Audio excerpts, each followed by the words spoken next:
Business Club de France des entrepreneurs avec Michel Picot. Bienvenue dans ce nouveau numéro du Business Club de France des entrepreneurs, une émission spéciale aujourd'hui, spéciale 4 ans. Souvenez-vous, c'était la première émission et c'était en mai 2019.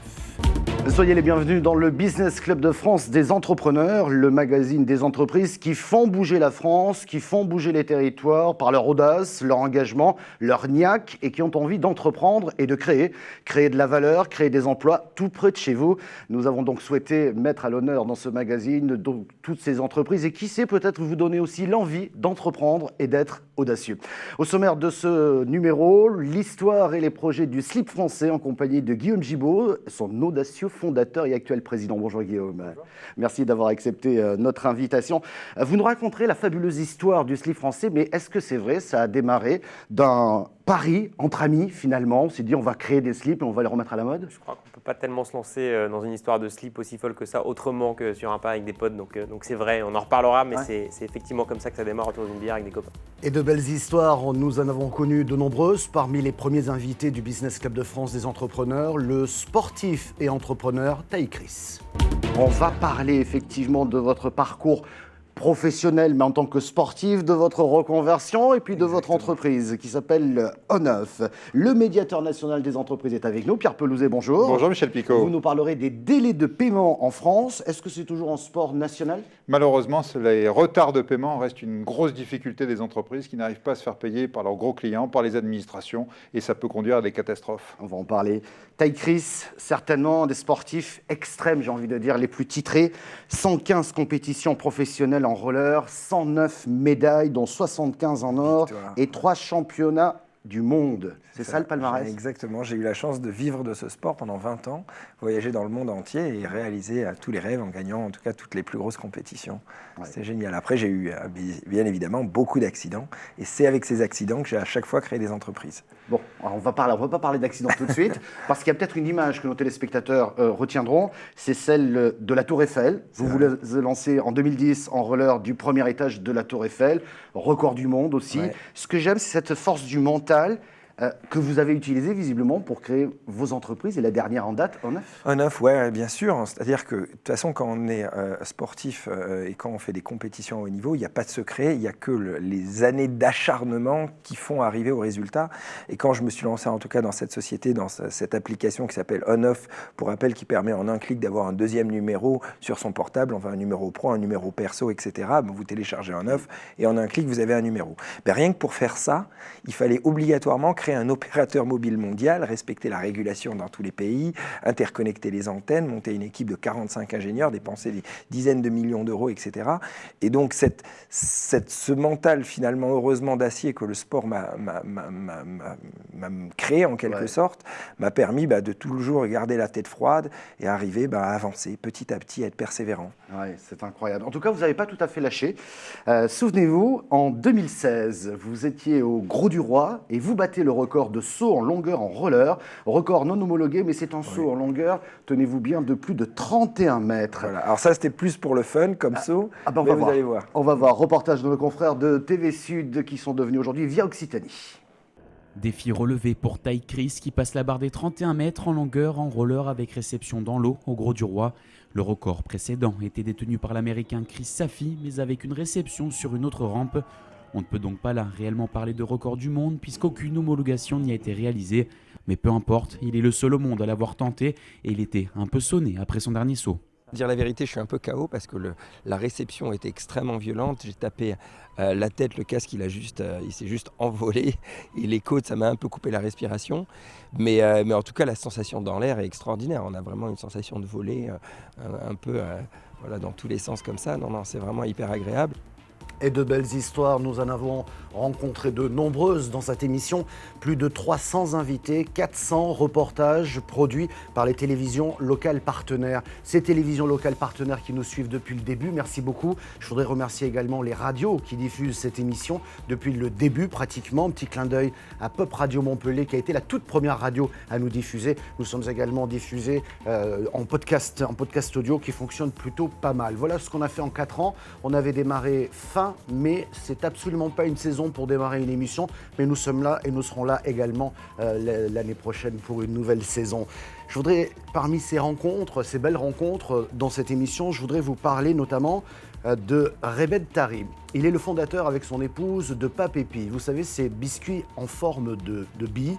L'entreprise se porte très bien. Ils ont même écrit un livre ensemble qui est paru récemment. Mais je voudrais juste vous montrer quelques images sur la mise en scène qu'il avait lui-même inventée sur les réseaux sociaux lorsqu'il est venu la première fois dans cette émission. Hello, on est content. Ouais, désolé pour la coupe, j'ai pas encore eu le temps de me coiffer. Je viens de finir la route. Écoutez, de mon côté, Pi, elle est en train de produire. Et de mon côté, j'ai dû partir sur Paris parce que on doit faire des rencontres, interviews avec des journalistes. Donc, il faut qu'on parle un petit peu de nous. Donc, c'est ma rentrée à moi aussi. Et je vais vous ramener dans les coulisses de tout ce qui se passe. Ça y est, je me suis coiffé. Ça va ou pas? Là, on est place Vendôme. Donc on va rejoindre Michel Picot. J'ai lu dans le mail là, c'est entrée A. C'est juste là. Je suis un petit peu à la bourre. Mais bon, je me ferai pardonner avec un petit peu de vue. Ça y est, on est arrivé, mais faut pas faire trop de bruit. C'est juste ici. C'est lui, Michel Picot. Putain, pourquoi je tremble? Bon, c'est une première pour nous, maquillage avant la télé.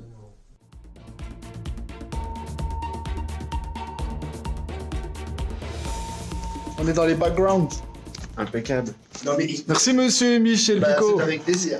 Il nous a réussi, ça fait plaisir. Il est en train de m'apprendre à faire comment du placement produit devant une caméra. Tu vois, la caméra, elle est là-bas. Donc il faudra que je fasse un petit placement. Toujours un peu plus haut. Toujours un peu plus haut, comme ça. Même limite comme ça. Comme ça, on dit. Bonjour Rebed. Bonjour monsieur Picot. Oh, bon, je vais vous appeler Pape, ne m'appelez pas Monsieur Picot tout de suite. Je vous appelle Michel alors. Merci beaucoup d'avoir accepté notre invitation. Merci. Bonjour Pierre Pelouzet. Bonjour Michel. Alors, je ne vous cache pas, Pape ou Rebed, je vais expliquer pourquoi je vous appelle Pape.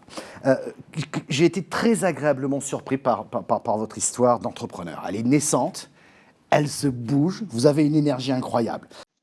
Ce qui est fou, c'est qu'il y a 1 an, on a rencontré cet homme-là.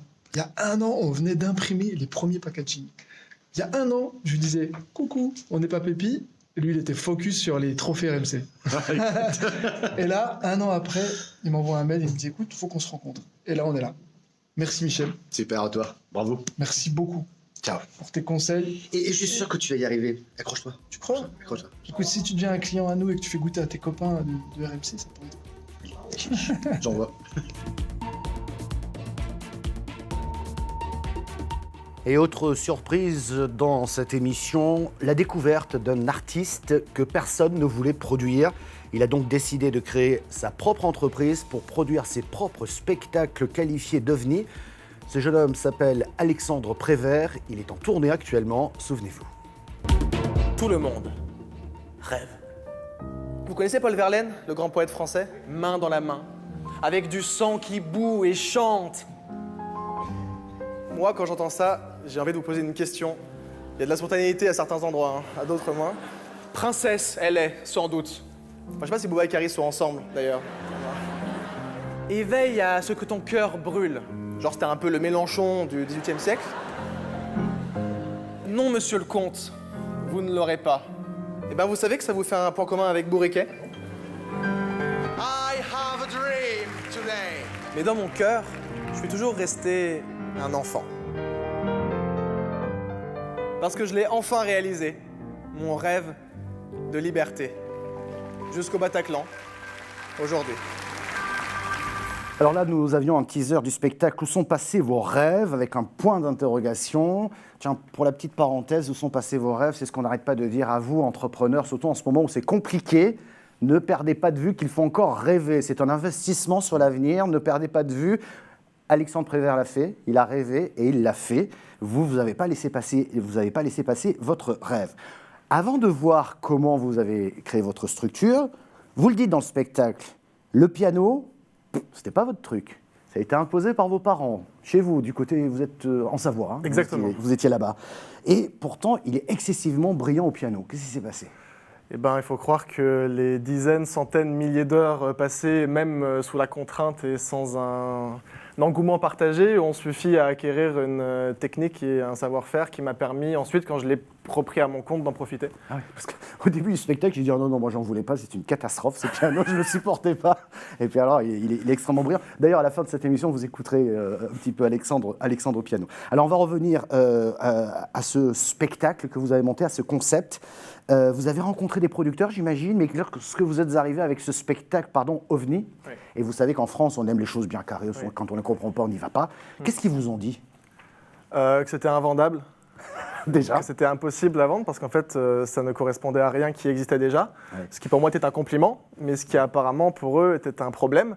Et donc, qui dit problème dit échec. Et qui dit échec, souvent, là aussi dans ce pays, dit responsabilité autre. C'est-à-dire que j'ai dû porter moi seul le poids et la responsabilité de l'échec de la vente à l'époque de ce spectacle, donc qui ne ressemblait à rien, dans tous les sens du terme, et qui m'a mené jusque-là. Non, mais qui est très surprenant. Hein. Je pense qu'il circule encore, qu'il y a moyen de le voir. Et vous allez le jouer, je pense encore. On va en parler, bien entendu, mais qui est assez surprenant dans le rythme et dans les différentes séquences d'émotions qu'il peut y avoir entre musique, poésie. Un peu de déconnade aussi, il faut dire ce qui est, sûr, ouais. et surtout l'interaction avec le public. Juste pour que nos téléspectateurs comprennent bien, lorsqu'un artiste comme vous a un spectacle clé en main, généralement il va voir un manager ou un producteur. C'est lui qui va ensuite payer tout ce qu'il faut payer pour pouvoir, ouvrir une billetterie et puis pouvoir vous produire.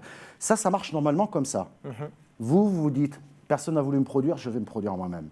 Exactement. Et c'est là où vous devenez entrepreneur. Bravo, vous pouvez être mon agent si vous voulez maintenant. Je vous embauche. Qu'est-ce qui s'est passé à ce moment-là ? Comme vous le dites, le circuit traditionnel, c'est de diffuser le spectacle ou de le produire. Donc en quelque sorte, de le vendre, de trouver des acquéreurs, des acheteurs qui vont être des programmations culturelles de ville, qui vont être des particuliers, des privés, quelquefois des châteaux ou des théâtres, des programmations plus confidentielles, ou de louer une salle pour là lancer une billetterie et générer du revenu à partir de cette activité-là. Bon, moi, il se trouve qu'à l'époque de la tentative de fonctionnement parisien, ces deux pistes, ces deux voies ont échoué. Elles n'ont pas pu être possibles, ou en tout cas, on m'a dit qu'il y avait une impossibilité de ce côté-là à concrétiser le projet. Et ben moi, je me suis dit, si les autres ne sont pas capables de le faire, peut-être que c'est de ma faute. Peut-être que ce que je fais est nul, ne ressemble à rien dans le mauvais sens du terme, mais j'ai quand même l'impression que je vais tenter le coup. Et j'ai recruté 3 amis à moi qui n'ont aucune formation dans le métier, qui ont mon âge, 22, 23 et 25 ans, si je ne dis pas de bêtises. Et ce sont elles qui ont pris en main ce travail-là, qui ont sorti le téléphone, qui ont sorti l'ordinateur et qui ont contacté les potentiels acheteurs-acquéreurs et qui ont contacté les salles, les lieux pour nous produire nous-mêmes.